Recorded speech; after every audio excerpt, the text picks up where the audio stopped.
The players that displayed a high level of interest in this program under Steve, were those the first group of players that you reached out to and you were able to recruit? Yes, once I got the job, I started, it's amazing what you can do on an iPad these days. I was already watching all those high school films of the kids that were committed and then the top targets. And then we got in here and kind of said, who's next? Who else is there? And went out and found a Sharif Finch.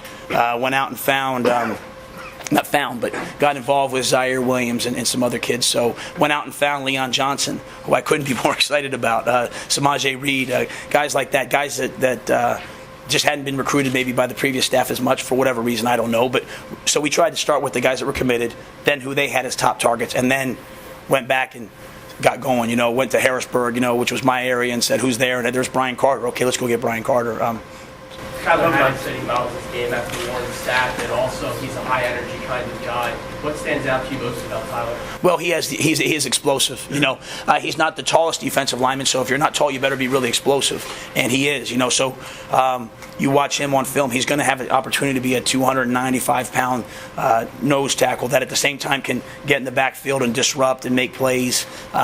So I think that's what you're looking for. You either need great size or you need great explosiveness, or somewhere in the middle. And he has enough size, but he has great explosiveness, a great first step, and the ability to get in the backfield and disrupt. So, offensive linemen, defensive linemen were the big targets of this class, like you said. After that, 3 defensive backs were the next big position of target. Yeah, I think some of those kids were committed, previously, and then at the same time, I think we want to.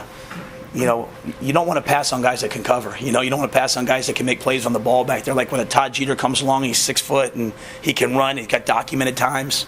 You just say, hey, this, let's take him, because if you can cover, you can change the game. So, while we took some linebackers, we took some other positions too. I think we just felt like those athletes was easy to see their skill set, and they could come in and help us down the line as some of these kids graduate over the next couple of years. When you look at this list, there's a lot of guys that play 2 sports in high school. Is that an important attribute when you're looking at a player?